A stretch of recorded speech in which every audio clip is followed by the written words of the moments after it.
Good evening, racing fans. Welcome back to the channel, proudly sponsored by betting.co.uk. So we're back. We've had a couple of weeks off, just getting over the long-term hangover from the DRF, but we are looking to get back stuck into that action. So we've actually got a video that's slightly different for you today. Rather than just going through some races, giving you our thoughts, I've actually asked the lads to come up with a lucky 15 each. For the Cheltenham Festival, I've said they could have a win lucky 15 or an each way lucky 15. And we're basically just going to see how we get on. We'll probably do 2 episodes of this. We'll probably do another next week or the week after, just as something a little bit different. And of course, we'll try and win a few bob on the way. But first of all, let's speak to the lads. Great to have them back. Bad boy, how have you been? Yeah, good, mate. Pretty good. Busy since I came back at work. But yeah, just been playing my darts on a Monday night, trying to do something different, keep my mind occupied away from the festival. But yeah, fine. Not bad. You've got to do something to stop it dragging. I find it flies all the way until the DRF, and then from there it just slowly ticks over. I call it PFS, pre-festival stress, every year. There you go. That's going to stick. That as a bit of PFS. Love it. Well, all roads lead to Cheltenham now, Scotty. So we won't be too long till the action starts. And Jamie, how are you doing, my brother? You haven't been on for a while because we've been away, but you've been on plenty of other shows here on YouTube. How you doing, mate? Is that when you left this for an Irish channel, Joe? Don't be silly. We were just having a break. We were just having yeah. Yeah, no, good, Joe. I agree with you. It's like it's the calm before the storm, really, isn't it? Really, I'm kind of getting sick of it. Man. I just want to get on with it now. Do you know what I mean? Like this 3 weeks always drag for me, and then the 4 days just fly, don't they? So, but look, yeah, we get work now out of the way, and we can do a bit more. And yeah, look, the handicaps came out today, and I've been going through them. But look, we'll save that for another day. But yeah, just looking forward to now. This is the drag part now. The next 3 weeks, yeah. Yeah, good stuff. You know it, Jamie. You know you've had plenty of festivals in your time, but at least again, this Lucky 15 video gave us a little bit of something different to sort of look at. Like I said, rather than going through just the same races over and over. And you never know, boys. You might land 4 out of 4. So, just a quick bit of housekeeping as well. We haven't yet nailed down the dates for our festival preview, but we will have those out soon on all of our Twitters. We're just going to try and find a date and then we'll be releasing that. But we will be joined, we think, by Dawn Leden-Bolger, the lovely Dawn, and then Alex Galpin from our friends at the Cheltenham Exchange. So it'll be a really good festival preview regardless, but just sit tight and we will come out with the dates in the near future. Right, let's get straight on with it then. Scotty, you're going to kick us off. We'll go around one selection each, and then at the end, I'll obviously read them out just so anyone can catch up. Can we have your first selection, please? Yeah, the first selection was a pretty easy one. I kind of held on to have a bet in this market, which is not one I get stuck into normally until on the day. But this year I've decided the main danger is now probably gone, and it's for the cross country. And I'm going to go with the winner from the last 2 years. It's Delta Work for Gordon Elliott. It's more of a price reflection, really, why I've chosen the horse. I think at the moment he's 9-2 best price. I think you can get a 9-2 on William Hill, non-runner money back, and I still think that's a cracking price, to be honest. I think his main danger will probably be Manila Indo, who's at the top of the market in most places at 11-4. And you can see why Manila Indo is favourite. He ran a cracker in the big handicap earlier in the season at Cheltenham over course and distance. And Delta Work ran in a race similar, giving over a stone away, like a stone and a half, where he finished, I think he finished 5th in that race. But that's Delta Work, and they used to do it with Tiger Roll as well. They kind of gave them a hack around. Delta Work started his season off when he was beaten, I think, at Punchestown in the Grade 3, 13 lengths behind Manila Indo. And then I think it was the other day in the Boyne Hurdle, he had a bit of a gap back to Galvin, from Galvin, who finished ahead of him 10 lengths, I think it was. So he's got a bit to find on the form going into the race just based on this season. But I think everybody knows the money will probably come for him on the day. And if you get the favourites going in earlier in the week, the likes of El Fabiolo, the Ballyburns, you've got the Constitution Hill, the Lottymouths, Embassy Gardens, all of those hot pots could go in about 7 races beforehand. He could go off an 11-10 shot like he did last year. So for me, I think he's a no-brainer. He's going to be A1 for the day. You know, this is the target now. Conflated's not going, and most likely going to the Ryanair. Jigginstown are obviously confident that they're going to win the race again, and so that's the reasoning behind my selection. Yeah, interesting start there, Scotty. If you go with a cross country, but like you said, solid horse, isn't he? He's going to be absolutely primed for the day. So, down to work for Scotty is selection number 1. Jamie, who kicks off your lucky 15? I did one for every day, Joe, to Nice. keep it nice You're and going to go in chronological order for us as yeah, well. I'll go in chronological order. Number one anyway is the last race, obviously in the first day, and it's the National Chase, and he's still here. I see on my app here is 15-2 Bet365. Salvatore Ziggy has to be from National Hunt Chase. Just love the way he's been campaigned, really. Nicey during the summer. He's beginner, sorry, at Punchestown. Went to Tremor over an adequate trip, won there by 12 lengths.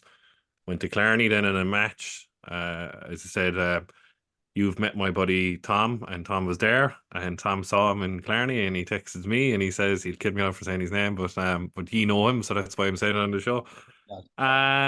He saw him, and he texted me, and I was playing golf that day, and he said, Jamie, there's your National Hunt Chase winner. I said, go way out of that.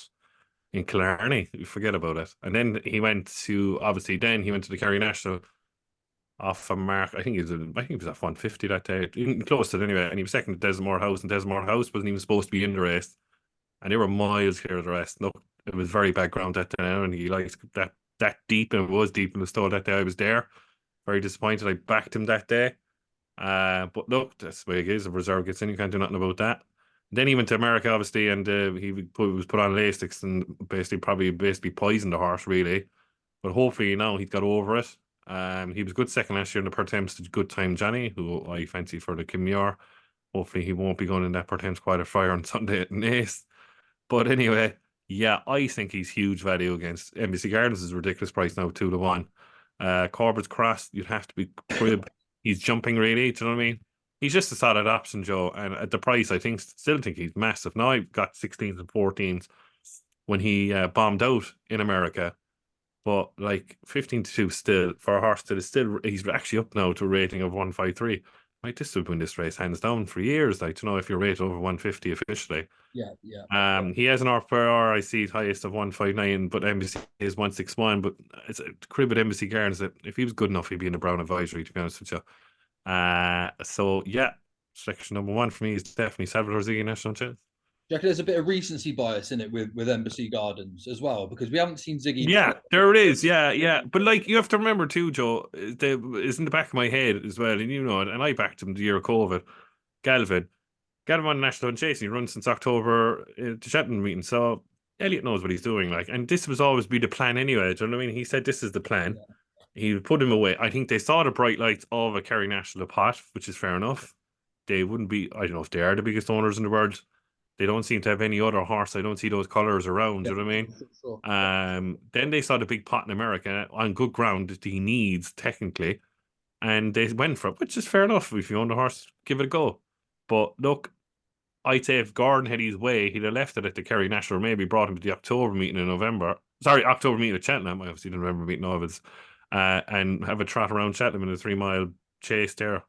But no, I would definitely think this has been the plan, and I wouldn't take in any notice of the break, because I think that's why Galvin drifted on the day, really, the year he won a National Chase, because people were put off by the gap of how long he didn't run, like, you know. But like, this was always the plan. So yeah, Salvatore Ziggy for me, anyway. Yeah. Jumps like a stag as well, doesn't he, James? I don't mind that layoff, mind you. I think it obviously bring him into the race nice and fresh. I like that angle. All right, cool. Salvatore Ziggy for James. And my first comes in a bit of a unusual race as well, if you like. My first selection comes in the Champion Bumper this year on the Wednesday. I've got 1 in the bumper, then I've got 3 on Thursday, the day after. So I've been really impressed with one so far, and that's a horse called You Ought to Know. And I actually think that he should be Willie's number 1 at this point in time. I know we've got Maureen at the front of the market, but she's going to have to prove a little bit. The same with Jasmine DeVoe. Pretty impressive at Naas, but I still think they're a little bit behind schedule at this point in time. You ought to know, start off by winning this bumper in Kilbeggan. He beat Croke Park on the snap. I know obviously Croke Park's evidently turned into a stayer, but he's still got a good engine, and he put him to bed no problem at all. He then went out in August and then won his bumper at Galway. And when he won that bumper, he actually ended up going into favouritism for the Supreme Novices Hurdle. So you can definitely realise and see that the connections obviously thought plenty of him as well, with that going to be his initial target. We then obviously saw him at the DRF after a little while off, a few small niggling problems, nothing serious though, so nothing to worry about. And he then finished second behind Jeroboam Machan after a long break. And I really like Jeroboam Machan. For me, if he was still obviously in for the season, he would actually be the one to beat. But you all know came off a long break, plenty of small niggling problems in that deep ground, and he ran a really nice race. So for me, you all to know is probably the top of the pile at the moment. I really like that form of Jeroboam Machan, and I just think he's the best horse in the bumper at the moment at 9-1.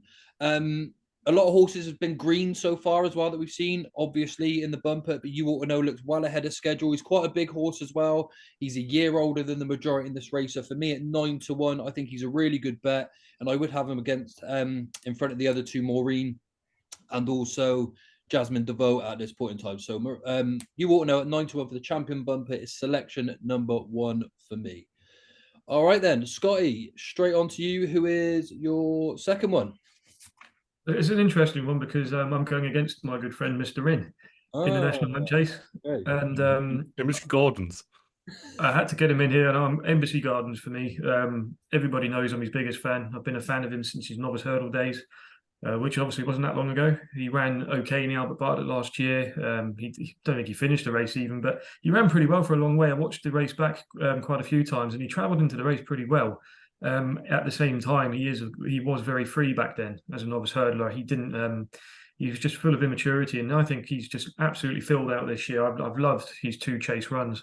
And he is a very good jumper. I think he's got a similar profile to Carefully Selected, who went off favourite for the National Hunt Chase, I think, in 2020. I think it was the year Raven Hill won for Gordon Elliott. But I know Carefully Selected didn't win, but I still think this race has really started to fall by the wayside in regards to the form. I'm looking through the field, and I'm looking at the likes of Nick Rocket, who has been the talking horse throughout the winter. Everyone said Patrick was going to be riding this horse for this race. I always said he'd ride Embassy Gardens, and he's pretty much come out and confirmed that again today. American Mike, the last day Nick Rocket was dead on his feet, I thought, in that race the other day. And I just can't have Nick Rocket. Free Card Bragg, Monty Starr has beaten him. Monty Starr will have a good chance in the Brown Advisory. I don't know if Free Card Bragg will run. He probably will.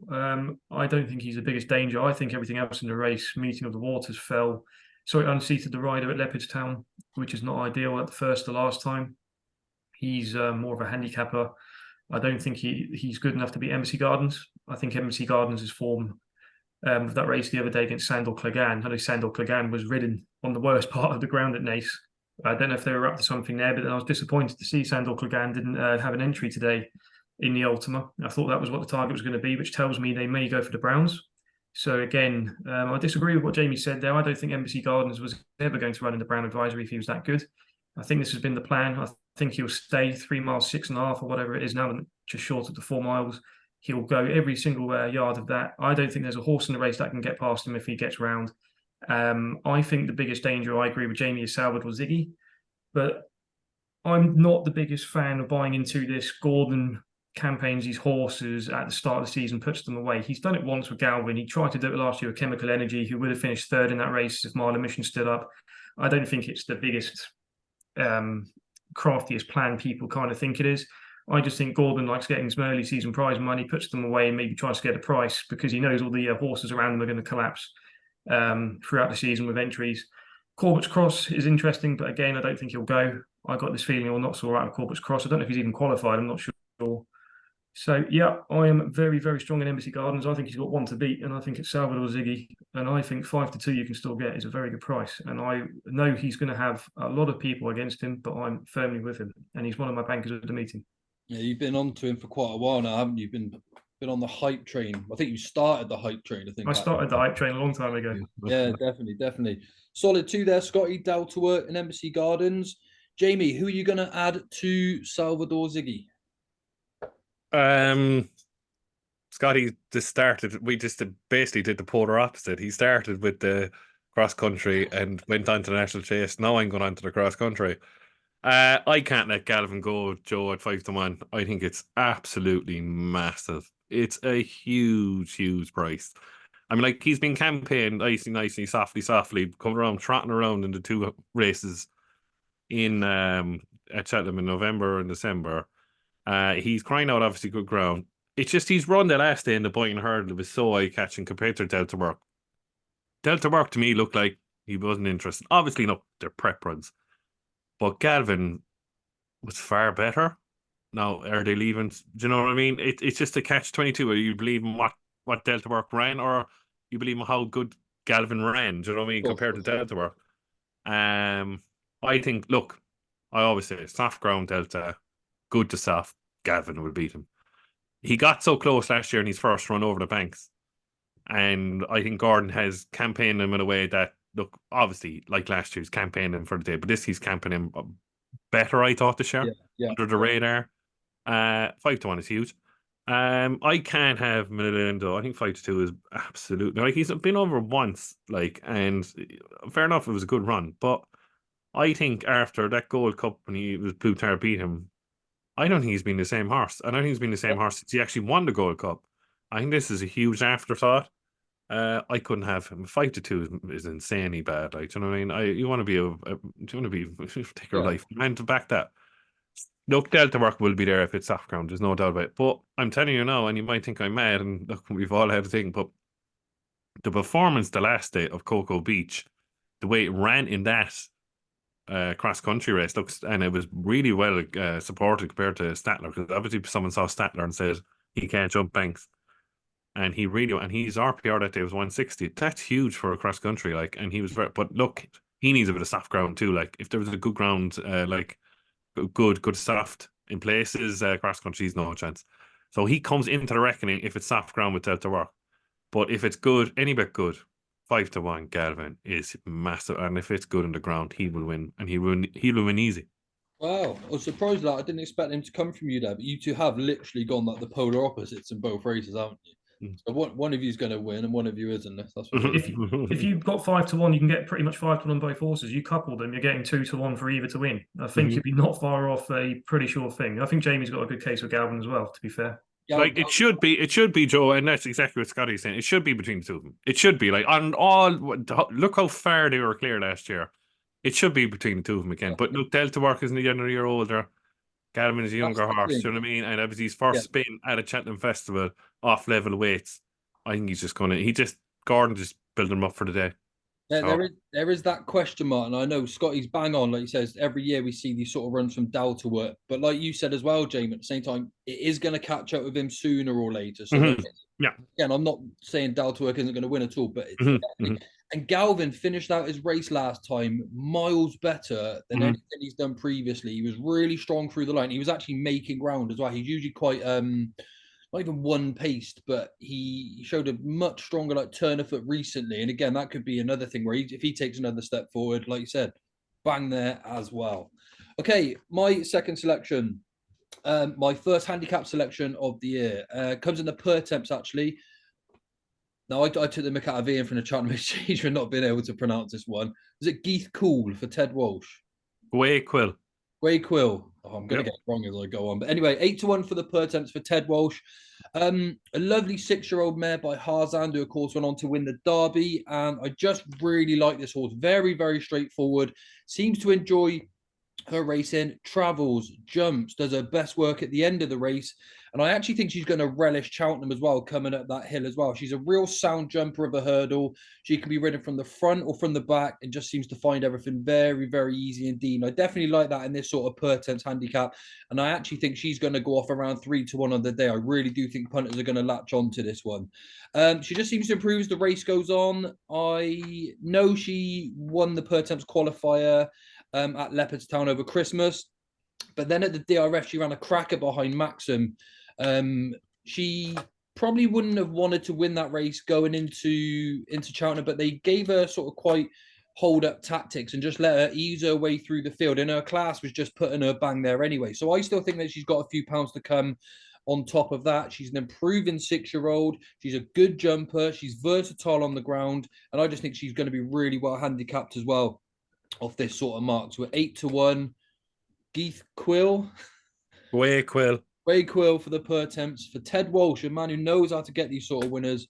I think she's a real dark horse at 8-1, and I'm pretty sure she's going to go off much shorter. So that's the first handicapper of the season there, lads, as well. Scotty, bring up your third selection then for us. You've gone with Dow to Work and Embassy Gardens so far. Who is number 3? Yeah, I'm going to go for what I think is quite a popular pick throughout the Twitter sphere and all the racing people. Earlier in the season, I put it up with you guys on the show. And that was Irish Point for the Stayers Hurdle. I'm getting more and more warm on him again after comments today. I read that Jack Kennedy will probably have the choice of riding either one of the Rubco horses, and I think he said Gordon Elliott he'd probably prefer Irish Point.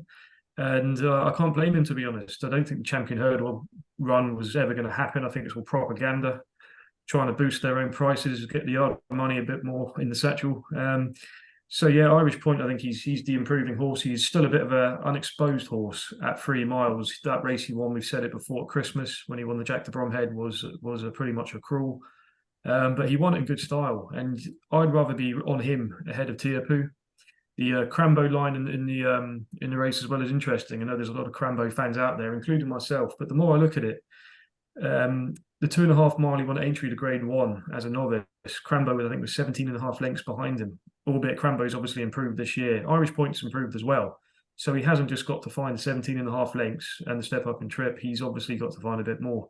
And I don't think Crambo, I've really, really looked at this race the last couple of weeks. I don't think Crambo's good enough to win this race against Irish Point. And it really breaks my heart to say that, because I'd love to see Fergal and Crambo and all the connections. I really, really love the horse, and I was so keen on him as well, but I don't think he's got that in him. Tiapu's form for me is absolute dog shit.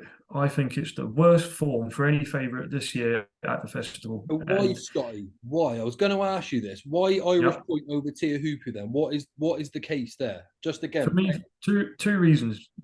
Tiapu was good enough. He would have won the race last year. No excuses last year. I think he's, you've got the argument he's still improving. People say, oh, he's a stronger horse this year. Irish Point's a year younger than him.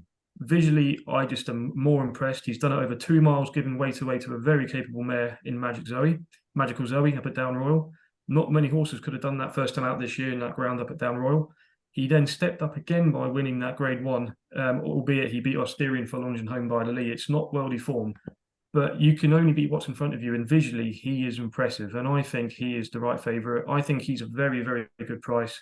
And like I said, going back to Tiapu's form, the length beating in Perret Pass in the Hatton's Grace is not worth anything now. And Asterion for Longe was ahead of Tiapu at Punchestown last year, the race Classical Dream won.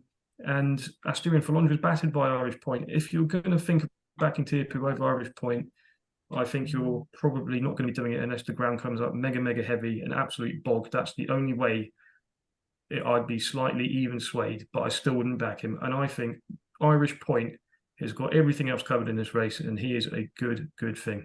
Yeah, point proven. There you go. You made a really good case there. I didn't know if you're going to have the answers, but it's right, isn't it? That Imperi Pass form now just worked out like nothing. That's obviously not going to be good enough for this. Jamie, who's number 3 so far? You have gone with Salvador Ziggy and Galvin. Sorry, yeah. To me, Joe, this is the second best race of the meeting.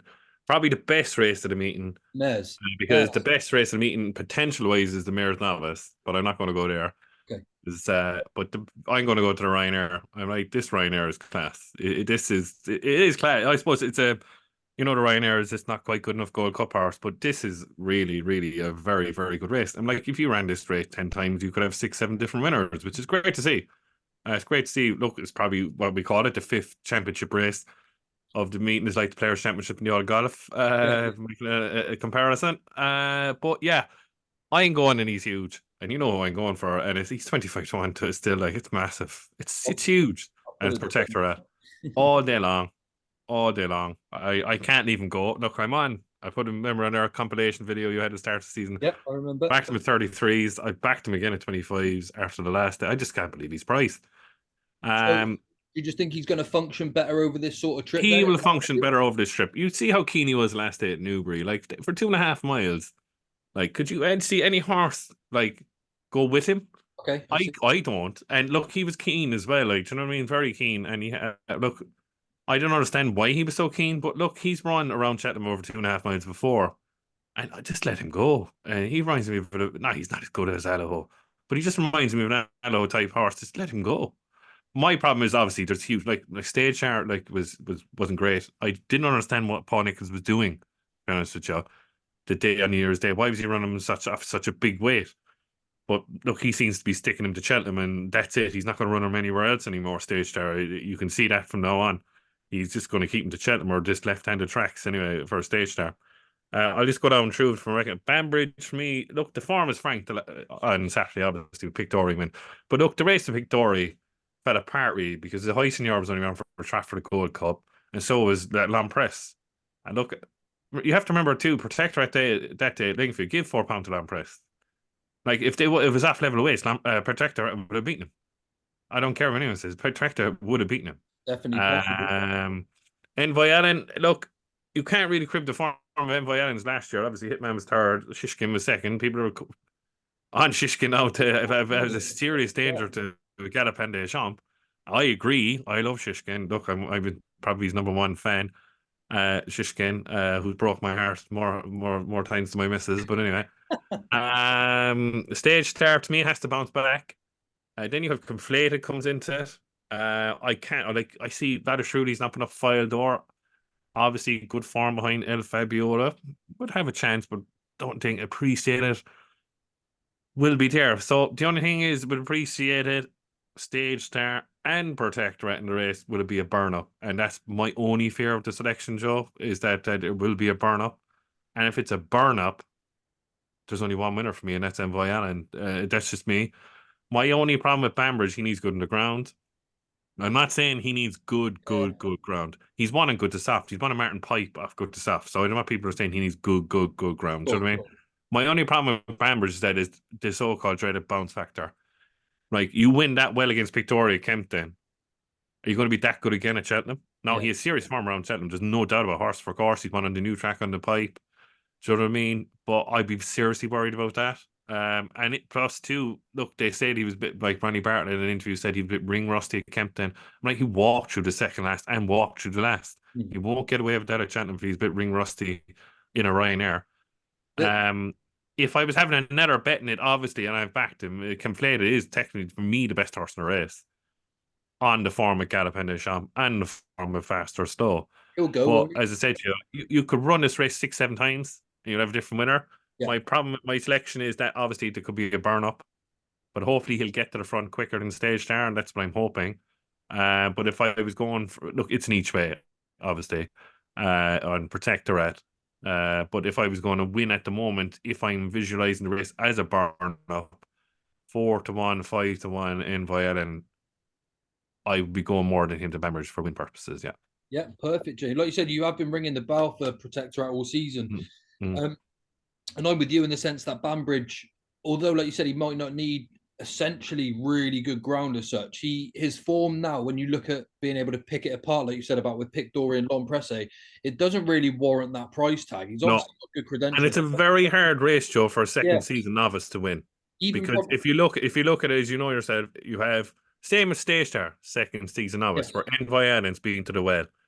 Has been to the well too much. Problem is, Conflated being to the well too much. Yeah. Where Protectorate is he being to the well too much. So maybe this year he might have a second season novice on it, but it's a hard race to win as a second season novice. It's a very hard race. Well, you're getting the price for it as well, Jay Martin. You got your 25-1 for 5-1 or Protectorate for Jamie. My third selection of lads comes in the Kim Muir. I've gone for Percival Legalwa, who I do owe a little bit of credit to Sean from the finishing line for this one. He mentioned him to me before Christmas. He had an entry. Whoa. Oh, wait, what? Go back on your words. When did Sean Dunn stole that horse off me. Okay, well, on his basis. Racing interest. Back me up on this. Fair point. Fair. Okay. Sean Dunn put you want that horse. Excuse me now, you. 60-40 then. Hold on. We'll go back. All right. We'll edit it out or something. So, either way. Leave it in. Yeah, we'll leave it in, of course. Of course we will. No messing around there.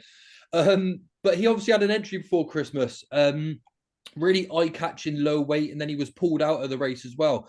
So he then remained on my radar then after, again, speaking to you lads about it. I start to look more and more into the form. He's got really good form going left-handed, and everything just starts to make sense now as well. Of course, we were there at the DRF, and to me, he actually looked like he came to win the race against Hartwood. He was traveling at some speed coming over that final fence, if you go watch it back on the highlights. And because of his weight, even though Hartwood finished his race well, I think Percival Galwar was coming there to win the race. I actually put him up, so sort of broke my heart that day. Hopefully, we can get a bit of a redemption when we come to the Cheltenham Festival Forum. But the speed he was going through that final fence, he's still on a handy marker 137. He just ought to be really well handicapped. He generally gets a good ride. He's pretty straightforward for the majority of the time, but the fall at the last, he pecked on landing. It almost looked like an unseated rider situation, but his front legs went inside him. Jockey came off, and then he went down himself. But he ran a mightily good race that day, Percival Legalwise. He's probably saved himself a few pounds by not completing that day. Then if you look up against this form with the likes of Hartwood, he's going to have a massive chance for me, lads, in the Kimure.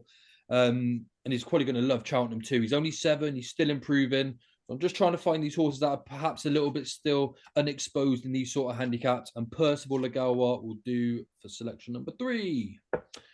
Scotty, who wins you the jackpot then? Who makes it 4 out of 4 for you? I really struggled, to be honest. I've spent a good few hours today trying to nail something which I think is not a real shorty, and something that I still think's pretty bank material at a half decent price. I was torn between sticking Stage Star up for the Ryanair. I think there was a lot of things Jamie said there, which I agree with. A lot of holes in them, but there's a couple of outsiders that I think could go well. The likes of Fugitive, I think, could be overlooked for the race, and I do like Fildor. So I'm not going to stick Stage Star up, even though I think he'd be high on the list. And the same with the Mayor's Novice. I was going to stick up Jade de Grugy. She's really high on my list, but I'm scared of Brighter Days Ahead. I'm really scared of her. I think she's a monster. So albeit I back Jade de Grugy, I won't stick her up in this one because I respect Brighter Days Ahead. So I'm going to play it safe, and I'm going to go for Factor File to win the Browns. Can't speak highly enough of the horse after his performance at the DRF. I don't think I've ever been as impressed with a horse that's finished on his own in a race with nothing else around him, if there is such a way to explain it like that. I think he had Gaelic Warrior absolutely cooked 4 out. A mile from home, you could see who the winner was going to be. He's obviously stepped up, and everyone was crabbing him for losing to American Mike, but he's come out and won that race the other day. He's not the worst chaser in the world, American Mike. And Zanahir's come out and won since, and he battered Zanahir. I just think visually he's the one to beat, and that's why Embassy Gardens is going up to the National Hunt Chase, and they'll probably shove Facile Vega and maybe even Gaelic Warrior in the Turners because they've got the winner. And Grange Clare West is probably... hopefully we'll see him next season. I think he would have been finishing second. I think Factor File's going to run here, and I think he'll win. Yeah, fair enough. Scotty looks good material for the festival now. And I think he got a little bit of unfair sort of crabbing when he got beat by... Everyone keeps going back to, he got beat by American Mike, He's gone straight from bumpers, straight over fences, and he's improved a ton since then, hasn't he? Like, you've got a really... That's a clue in itself. Willie would not have sent anything chasing without hurdling Promise unless he was sure there was something. And they'd already schooled him over fences, obviously, hadn't they? Yeah, and that's actually why they sent Gaelic Warrior, I think, straight over as well, because of his ability. I know it's all gone wrong left-handed, but as far as class and ability goes, he's another one. Like, why waste the time when you've got a good chaser on your hand? Okay, so Factor File to finish it for Scotty, and then James, who lands you the jackpot, the 4th selection of the lucky? I struggle as well with Scotty with the 4th, but okay. I'm just going on my eye, Joe. And look, I put up through the season, I put up Magsborough, Crambo, Allegor de Vasti, High Class Hero, anti-post selection. But I'm going with the Bartlett again. And it's not High Class Hero because I put him up already. I'm not going to Dancing City I don't think he's good enough. Look, the form obviously is fantastic. In the middle bit of the bumper last year, Punchestown with Ballyburn and Stay Steel. I think Reed and Tommy Wrong will go here. I really do. Because if you look back, I watched the Lauders today. I don't think quite he has the speed to win up anymore. And he was getting going in the Lauders to the line. And I think he's tailor-made for an Albert Bartlett. You just have to look at he's made in hurling Cork. And a horse is running, I think, on Sunday into Michael Purcell. Just to get more experience, then he'll probably go to the Ballymore. Is Staffordshire not? And he went out and won a bumper after losing to Reed and Tommy Wrong down in Cork. Then Reed and Tommy Wrong obviously beat Elat Lantique, Firefox, Lecky Watson in the Lauders of the hotel. look, I always crib Il Atlantic. I think he's soft. He's definitely going to be the first three in the Ballymore. I wouldn't back him to win with your money, with Scott's money, with anybody's money in Atlantic, because I just don't think he likes a battle. I think he's a flat track horse. I don't think he likes hills. Like Nace is steep enough. He couldn't beat like Atlantic, couldn't beat Stellar Story in a battle in Nace, couldn't beat Firefox in a battle at Ferryhouse or Punchestown that day. I think it was Ferryhouse. They're like Ferryhouse is flat, really, like, do you know what I mean? But reading Tommy wrong, the way he finished the race in the Lawlers, I think he'll come here. I don't think he has the speed for Ballymore. I hope he comes here. Look, I backed High Class Hero 12-1 for the Bartlett, but I think the only danger to him at the present moment in time is reading Tommy wrong. So look, I see here 15-2. I think that's huge. It's massive. He's a grade 1 winner. Do you know what I mean? And that Lauders always produces. It really does. And 15-2 for me, reading Tommy wrong, yeah. Especially now, just keep an eye out on Sunday at Thurles for Staffordshire Knot, because I think Staffordshire Knot is a very good horse and a very good horse for the future. I agree totally with Staffordshire Knot. Disagree with where reading Tommy wrong's going to go, but I spoke to Scotty earlier. You also think he's going to go to the Bartlett, don't you? Reading Tommy wrong. Yeah. Yeah. All right. Cool. Fair enough. Right. Then on to my last selection. You both mentioned Jade de Grugy. Hopefully by this time I've had 3 winners. She is going to be the final leg of my lucky 15. She's a half brother to State Man. Let's straight away get one thing out there. She's better than Dysart Enos with or without a penalty. So I don't mind about Dysart Enos. I'd love her to run a big race, but she ain't going to be beating these Irish mares now, is she? She won at Leopardstown on her debut. You're definitely drunk inside in the plough that night, She won a Leopardstown by 15 lengths on debut, lad. She was so impressive. She went through the motions. Again, I like horses that improve as the races go on. She went through the motions. She started to pick up the pace. And the quicker she got, the better she jumped as well. She had no problem pinging these hurdles. She saw a stride at a couple. And even when she didn't, she knew what to do. She's well ahead of schedule, this one. And she's very, very strong at the finish. I know Brighter Days Ahead's getting all of this hype from Gordon. I also think she's going to be a cracking mare. But I think this year you'll probably find that Jade de Grugy's got more speed for her. And if they're talking about Brighter Days Ahead of going up against the boys next year rather than the mares, then I think this year you've got to be sided with Jade de Grugy. Dysart Enos is not good enough. Visually very impressive, but she's beating yokes. I just think that she is going to be really tough to beat here, Jade de Grugy, and she will finish off my lucky 15. Right, I'm going to read out the 3 lucky 15s for anyone that's missed them. And then I think we've got some questions as well. We'll start with mine. We've got You Ought to Know in the bumper at 9-1. Quakeal. Is that right?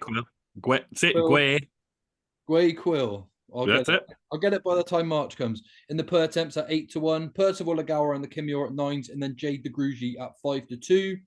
Scotty's got Dow to work in the cross country at 9-2, Embassy Gardens in the National Hunt Chase at 2s, Irish Point in the Stayers, and Factor File in the Browns. And then Jamie's gone for Salvador Ziggy in the National Hunt Chase, Galvin in the cross country, Protectorate at 25s in the Ryanair, and then reading Tommy wrong in the Bartlett. 3 winning lucky. Well, they can't all be winning because we crossed each other in some races, but hopefully we've got some nice winners out of the lucky 15s anyway. So that's cool. That was fun. Something a little bit different there, lads. And we'll probably do another one before the festival as well. Scotty, we have some questions that you're going to throw at us, I believe. Yeah, so I'm going to be sub-team leader for the show for the next 10 minutes. All right, let's do it. Promotion on the cards. So yeah, we quickly asked in the Twitter sphere and some of our followers just to get some questions in regarding the festival and just to see what we think. And we've had a few questions in. Michael Walker has asked, who is the banker of each of the following trainers at the festival? Nicky Henderson, and he's put in brackets, not Constitution Hill, Gordon Elliott, Willie Mullins, Henry de Bromhead, and Paul Nichols. So, yeah, I guess it's probably their shortest price horses, but I'll ask you both. Jamie, who do you think Henderson's banker is apart from Cornhill? Sergino. Joe? Sergino, has to be. I agree. Gordon Elliott. Jamie? Galvin. Joseph? Let's go with Delta Work. I'm going to go for Irish Point. Willie Mullins. Joe? Galopin de Champ. Ah, no, Alfabiolo. Jamie? Ballyburn. I'm Ballyburn as well. There's still juice there somewhere. Either race. We're going to go for, gets maybe a bit trickier now. Henry de Bromhead. Jamie?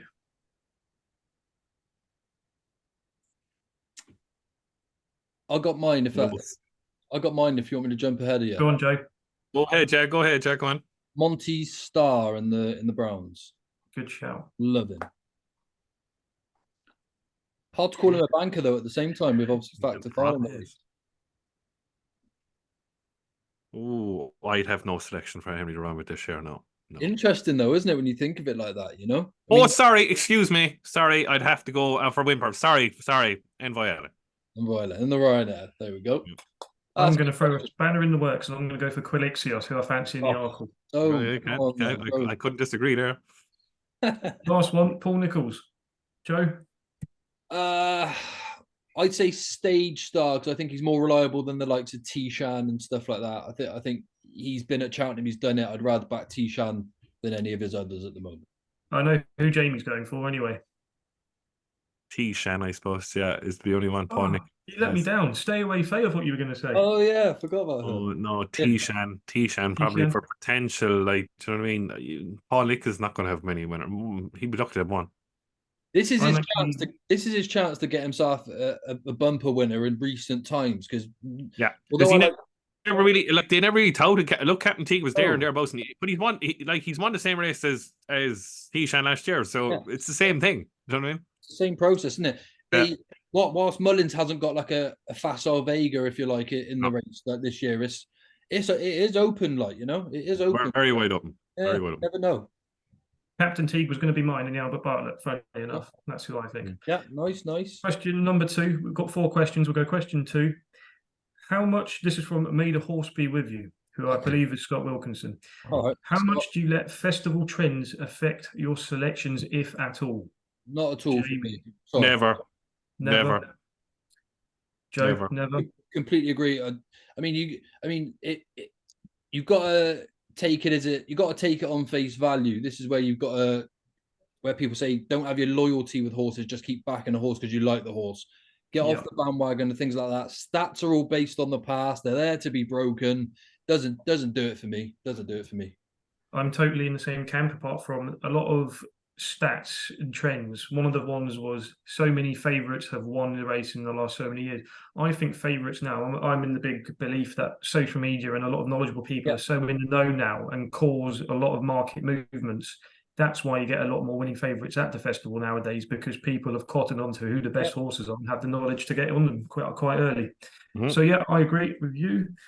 Question 3 from Jamie Dawson. Who is the best football team in England? That's Coventry City. We know that, Jamie. Manchester United, biggest club ever. Go on, yeah. Cheltenham Town. So, final 2 questions come from the same man, a good friend of mine, Jason Bibby. And question number 1 is, in my opinion, at the moment, there's only 3 horses that can win the Mayor's Hurdle, and that's the 3 at the top of the market: Lossiemouth, Gala Marceau, and Ashrow Diamond. How do Ashrow Diamond and Gala Marceau, how do the jockeys get Lossiemouth beat? What tactics would you employ if you were Danny Mullins and ANO, who will be riding the other, which I guess will be either Patrick or whoever else rides for them? I can't think. But how would you employ tactics? I would literally have Ashrow Diamond kicking for home. Whatever happened, you got to kick for home before Lossiemouth, because otherwise she's got so much cruising speed, Lossiemouth.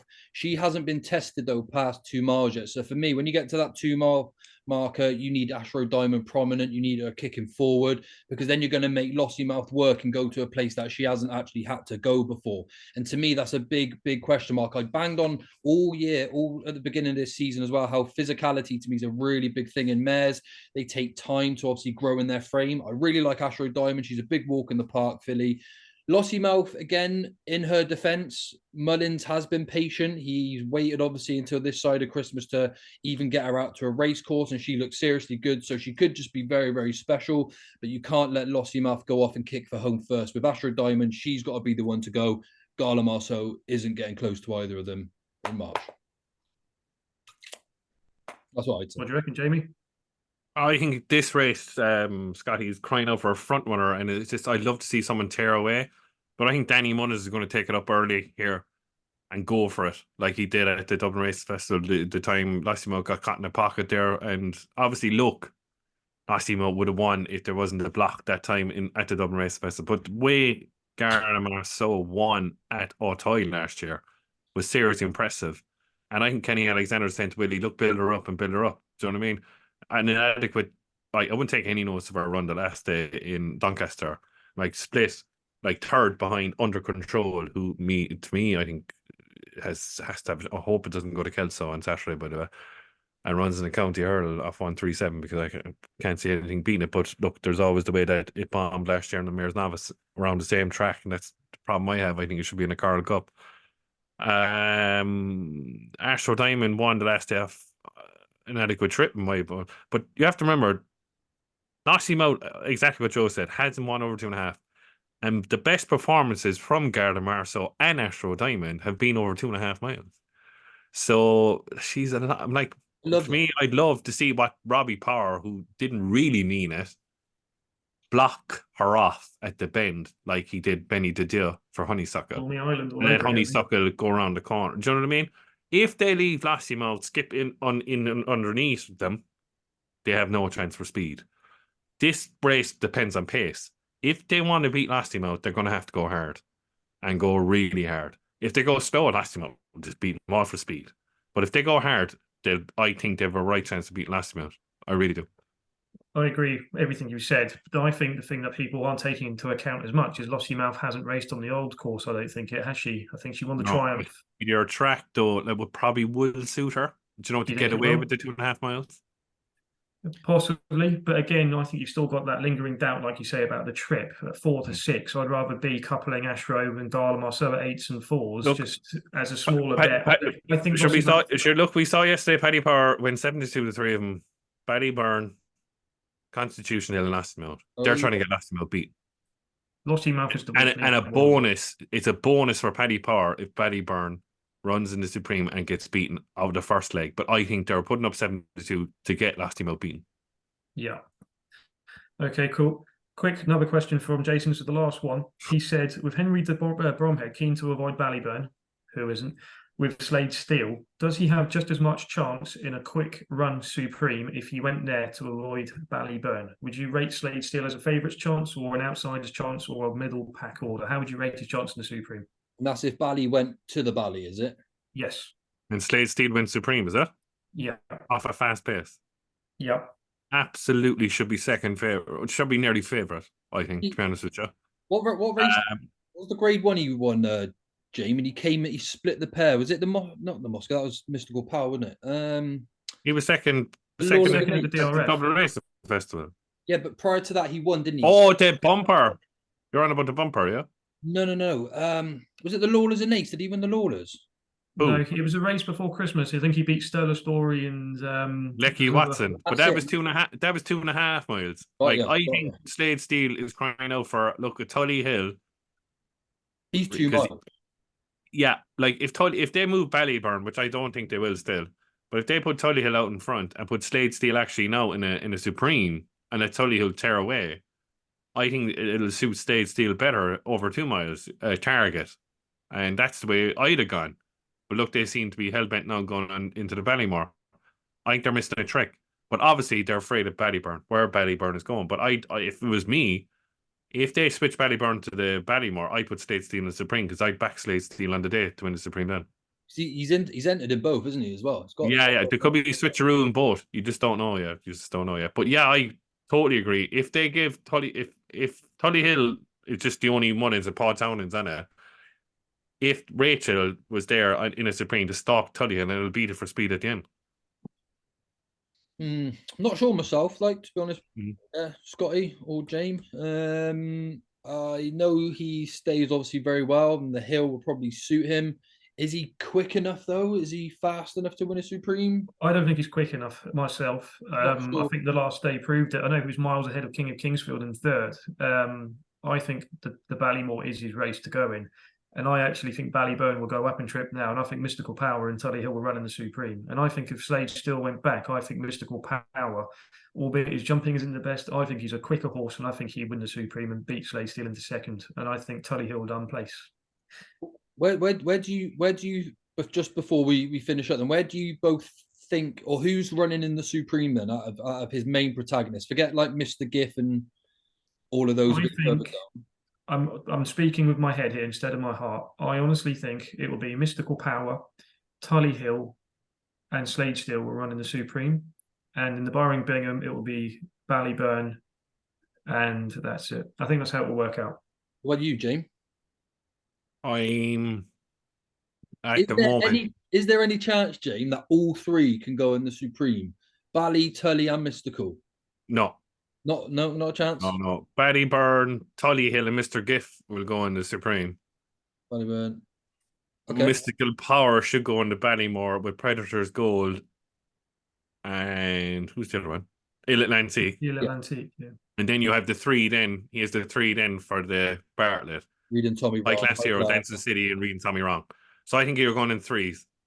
Threes there. I think that's the way. Mr. Giff, Tully Hill, Ballyburn Supreme, Mystical Power, Il Atlantique, Predators Gold, Ballymore, and then the three then Dancing City, High Class Hero, and Reed and Tommy. So that's 3 darts at each. So I think that's the way they're going to be split. It would give them a good balance, wouldn't it? Like, because that's a huge balance. Huge balance. 3 in each. You're both adamant that obviously Reed and Tommy Wrong's going to run in the Bartlett, and if that's the case, then I'll probably have to have a rethink of. Yeah, but like if to me, Joe, if Ballyburn, if it's Ballyburn Supreme, Mystical Power, Ballymore, Reed and Tommy Wrong, Bartlett, there's your 3 winners. There's the treble, like. Well, there you go. I might even have a little go on that when we finish then. All right, nice one then, lads. Anything else to finish up on, or was that it for you, Scotty, as well? I think that's it, mate. All right. Well, we'll have to get another episode in shortly. Again, just keep an eye out on all 3 of our Twitters. We'll post any updates on there. And please don't forget to go and follow Jamie and Scotty as well. You obviously won't regret it, and you'll get all of the updates that we put up through the week as well. Thanks, everyone, for tuning in. If you're new to the channel, welcome. And please do subscribe if you're able to. We'll all be back in a few days' time. Bye for now.